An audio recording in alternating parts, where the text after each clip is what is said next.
Hello everyone, welcome to my YouTube channel English learning with মন। তো আমি মন্দিরা। আজকের ভিডিওতে যে বিষয়টি নিয়ে আলোচনা করব সেটা হচ্ছে ক্লাস 10-এর ইংলিশ বিষয়ের যে লেসন 1-এর গল্পটি রয়েছে, অর্থাৎ ফাদার সেলফ, লিখেছেন আর কে নারায়ণ। সেই গল্পটি থেকে যে টেক্সচুয়াল গ্রামারগুলো সম্ভাব্য আসতে পারে সেইগুলো নিয়ে আলোচনা করব। অর্থাৎ যে আর্টিকেলস প্রিপোজিশনসগুলো হয়তো আসতে পারে, বা যে ভয়েস চেঞ্জেসগুলো বা ন্যারেশন চেঞ্জেসগুলো রয়েছে সেগুলো সমস্ত এই ভিডিওতে আমি ডিটেলে আলোচনা করব। তো তোমরা সবাই চলো প্রথমেই যে বিষয়টা নিয়ে আলোচনা করব সেটা হচ্ছে আর্টিকেলস অ্যান্ড প্রিপোজিশনস। তো দেখো, এই যে গল্পটা ফাদার সেলফ, এখানে কোন কোন জায়গাগুলো থেকে আর্টিকেলস এবং প্রিপোজিশন আসতে পারে সেইগুলোই দেখে নেব। তো একটা কথা বলতেই হবে যে যদি কেউ এই টেক্সটটা লাইন বাই লাইন ভালো করে গল্পটা পড়ে থাকো, তাহলে তার কাছে এই আর্টিকেলস এবং প্রিপোজিশনগুলো কঠিন হওয়ার মতো কিছু নয়। কারণ বারবার পড়লে, রিভিশন করলে কি হয়, লাইনগুলো মুখস্থের মতো হয়ে যায়, আর সেই লাইনগুলো তুলেই তো গ্রামারগুলো দেওয়া হয়। তো যাই হোক, দেখো আমরা এবার দেখে নেবো যে কোন কোন প্যারাগুলো থেকে আর্টিকেলস এবং প্রিপোজিশন মেনলি আসতে পারে। তো প্রথমে দেখো আমি একটা একটা করে প্যারা করে নিয়েছি। তো দেখো প্রথমে আছে কি, dash 9:30 when he ought dash have been dash the school prayer hall Swami was lying dash bench in mother's room. যারা বইটা ভালো করে পড়েছো, আবারও বলছি, তারা কিন্তু বুঝতেই পারছো গল্পের কোন জায়গা থেকে এই প্যারাটা নেওয়া হয়েছে। তো যাই হোক, আমি তোমাদেরকে উত্তরগুলো একদম লিখে এখানে বলে দিচ্ছি। তোমরা কিন্তু অবশ্যই নিজের বইটা এবং খাতাটা নিজের কাছে রাখবে এবং সঙ্গে সঙ্গে উত্তরগুলো করে নেবে। তো এখানে হবে কি, at 9:30 when he ought to have been in the school prayer hall Swami was lying on bench in mother's room. ঠিক আছে, পরেরটা দেখো, হি ইজ, এখানে হবে he is a very angry man, he is especially angry, এখানে হবে with boys who come in late, I would not like to go late to Samuel class. ঠিক আছে, তারপর পরেরটা দেখো, পরেরটা হচ্ছে স্বামী ওয়েন্ট, এখানে হবে to, Swami went to school feeling that he was the worst boy on earth. His conscience bothered him. He was not at all sure if his description of Samuel had been accurate. He felt he had mixed, এখানে হবে of the real and the imagined. দেখো এই text থেকে কোন কোন লাইনগুলো তুলে voice changes করা যেতে পারে সেইগুলো এবার আলোচনা করে নেব। তো প্রথমেই দেখো কোন লাইনটা, দেখো বুঝতেই পারছো, স্বামী চেঞ্জড হিজ ট্যাকটিস।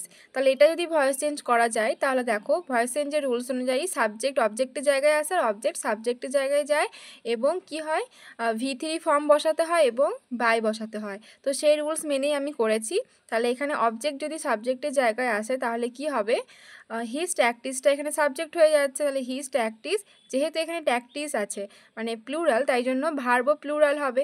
সাবজেক্ট যদি সিঙ্গুলার হয় তাহলে ভার্ব সিঙ্গুলার হয়, আর ভার্ব যদি সাবজেক্ট যদি প্লুরাল হয় তাহলে ভার্বও প্লুরাল হয়। তো সেই জন্য এখানে কিন্তু ট্যাকটিস অর্থাৎ এখানে প্লুরাল, সেই জন্য এখানে ওয়্যার করেছি, ওয়াজ হবে না কিন্তু। আর যেহেতু পাস্ট টেন্স তাই জন্য ওয়াজ ওয়্যারের মধ্যেই হবে। তারপরে চেঞ্জড ভার্বের V3 ফর্ম, মানে V3 ফর্ম এখানে চেঞ্জ দেওয়া আছে, চেঞ্জড বসে গেল বাই, তারপর সাবজেক্টটা অবজেক্টের জায়গায় চলে এলো বাই স্বামী। তাহলে কি হলো, his tactics were changed by Swami. পরেরটা দেখো, the teacher will scold me, তাহলে এখানে মিটা অবজেক্ট, সাবজেক্ট হয়ে গেলে কি হয়ে যাবে, আই, তাহলে I will be scolded by the teacher. তিনেরটা দেখো, does he always scolds the students, এটা দেখো ইন্টারোগেটিভ সেন্টেন্সে আছে। তাহলে এটা ভয়েস চেঞ্জ করতে গেলে দেখো কিছু কিছু অনেকে কি হয়, কিছু কিছু স্টেপ মেনটেন করে, আবার অনেকে কি হয় ডিরেক্টলি উত্তর করতে পারে।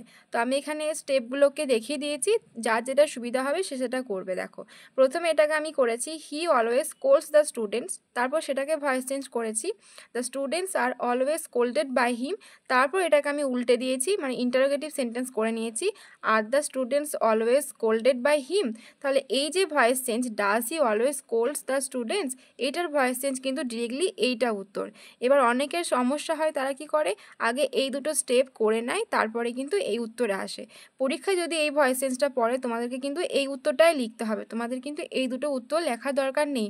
এবার যারা পারো খুব ভালো, আর যারা না পারো তারা একটু এটা মনে মনে হোক বা রাফে হোক এই স্টেপ দুটো আগে করে নেবে, তাহলে ভুল হওয়ার চান্সেস কম থাকে।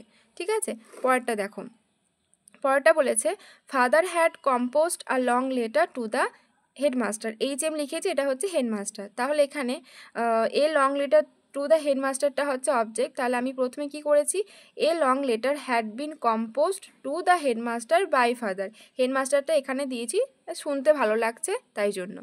তারপরে 5 নাম্বারটা দেখো কি দিয়েছে, father's behaviour took an unexpected turn. এটা কি হয়েছে, অ্যান আনএক্সপেক্টেড টার্নটা সাবজেক্ট করেছি, তাহলে an unexpected turn was taken by father's behaviour.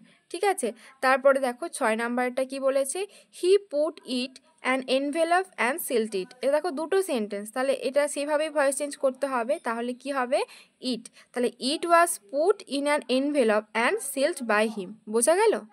তো এই চ্যাপ্টার থেকে যে যে টেক্সচুয়াল গ্রামারগুলো সম্ভাব্য আসতে পারে, voice change, narration change, articles, preposition, আমি মোটামুটি একটা আলোচনা করে দিলাম। আশা করছি তোমরা সবাই বুঝতে পেরেছো এবং তোমাদের ভিডিওটা ভালো লেগেছে। তাহলে অবশ্যই একটা লাইক করবে এবং বন্ধুদের মধ্যে শেয়ার করবে। আর তোমরা পরবর্তী ভিডিও কোন বিষয়ে পেতে চাও এটা আমাকে অবশ্যই কমেন্ট সেকশনে জানাবে। আর আমার চ্যানেলটা এখনও যারা সাবস্ক্রাইব করোনি তারা অবশ্যই কিন্তু সাবস্ক্রাইব করে পাশে থাকবে, আর যারা করে রেখেছো তাদেরকে অসংখ্য ধন্যবাদ। তো আজকের মতো এই পর্যন্তই থাক, তোমরা সবাই ভালো থাকো, সুস্থ থাকো। তো thank you so much for watching my video. টাটা। 9 নম্বরটা কি বলেছে, father snatched the letter away from Swami. তাহলে এটা কি হবে, the letter was snatched away from Swami by father. 10 নম্বরটা দেখো, he found the room locked. তাহলে এটা উত্তর হবে the room was found locked by him. তারপরে 11 নম্বরটা দেখো কি দিয়েছে, the teacher was inspecting the home lessons. তাহলে দ্য হোম লেসন্স আছে were being inspected by the teacher. দেখো এই গল্প থেকে কোন কোন ন্যারেশন চেঞ্জগুলো হতে পারে। তো প্রথমেই হচ্ছে Samuel said where is your homework. এটা কিভাবে ভয়েস ন্যারেশন চেঞ্জ হবে, দেখো এখানে মানে ইন্টারোগেটিভ সেন্টেন্স আছে কিন্তু WH ওয়ার্ড দিয়ে আছে, তাহলে WH ওয়ার্ড দিয়ে থাকলে, এমনিতে ইন্টারোগেটিভ সেন্টেন্স থাকলে আস্ক দিয়ে করতে হয়, এবং WH ওয়ার্ড থাকলে সেই নিয়মটা কি হয়, WH ওয়ার্ডটাই বসে যায়, যেমন হোয়ার, হু, তারপরে হুইচ, হোয়েন, এইগুলো WH ওয়ার্ড। দেখো উত্তরটা কি করেছি, স্যামুয়েল আস্কড হোয়ার হিজ হোমওয়ার্ক ওয়াজ। এবার কিন্তু আমি কিন্তু আর ইন্টারোগেটিভ মানে ইন্টারোগেশন মার্কটা দেবো না, আমি কিন্তু ফুল স্টপ দেবো, এটাই হচ্ছে রুলস। সেকেন্ডটা দেখো, I have a headache sir, স্বামী সেড। তাহলে স্বামী কি বলছে, আমার মাথা ব্যথা করছে স্যার। তাহলে এখানে দেখো স্যার বলে কিন্তু অ্যাড্রেসিং মানে সম্বোধন করছে, তাহলে সেইভাবেই করতে হবে, অ্যাড্রেসিং হিম স্যার কমা স্বামী সেড দ্যাট বসাতে হবে একটা হি হ্যাড আ হেডেক।